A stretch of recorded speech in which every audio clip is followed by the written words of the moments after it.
I think it was last year on a retreat. I was talking to this guy, and he was expressing how there was a deep loneliness inside of him, like inside of his belly. Well, I asked him, where is the loneliness? How do you know you're lonely? Where do you feel it in your body? Where do you feel it the most strongly in your body?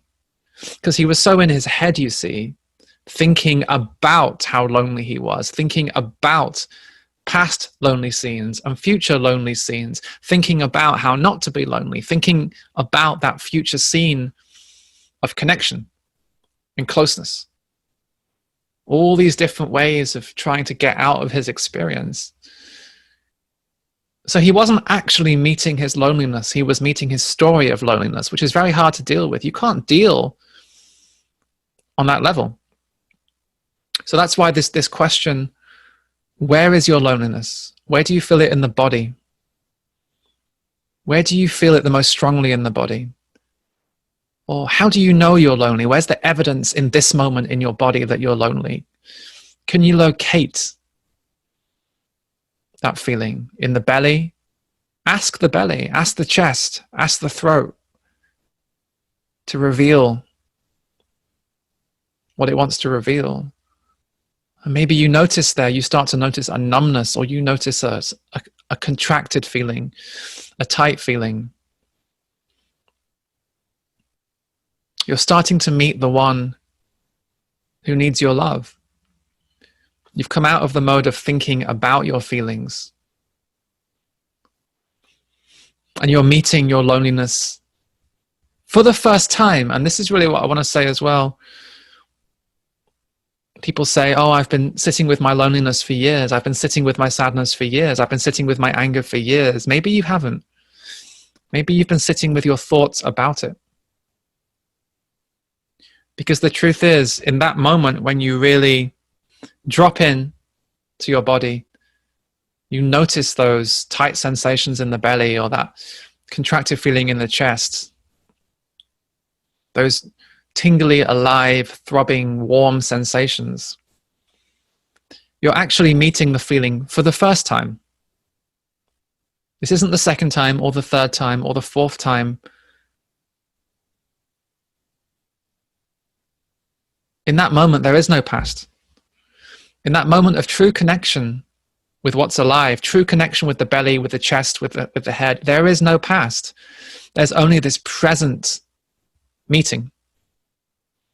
You're meeting sadness for the first time. You're meeting fear for the first time. You're meeting your anger. You're meeting your loneliness. You're meeting your longing for the first time in presence.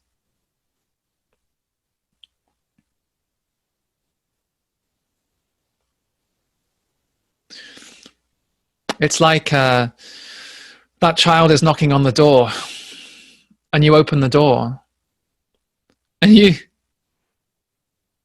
it's the lonely one or the sad one. It's like saying to that child, oh, geez, I've been meeting you for years and years and years and years. Why are you still here? Oh, not you again. But I've been sitting with you for years. Why have you come back? The truth is, if we're really interested in the truth, the healing truth, this is the first time you're meeting. When you're truly dropped into that place of curiosity of the present moment, when you're truly there, in that moment of curiosity, you're not lost in the narrative. In that moment of curiosity, of fascination, of attention, you've dropped out of the level of narrative, the story of my life, where I've come from and where I'm going to. All these places right now that live in illusion, that live in imagination. In that moment of dropping into the body, you're not caught up in the world of my life. And you're deeply connected with life. That's what meditation is, as well as remembering life. Dropping out of the story of my life. So the truth is, you can't be caught up in a story. You can't be caught up in a story and paying attention at the same time. That's the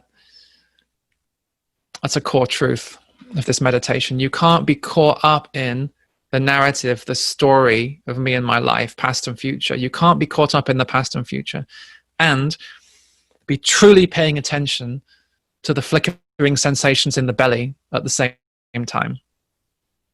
So actually your belly is a sanctuary. Your chest is a sanctuary. Your throat is a sanctuary.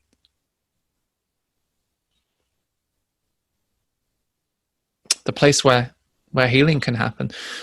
But only one moment at a time. One moment at a time, and go really, really, really slowly.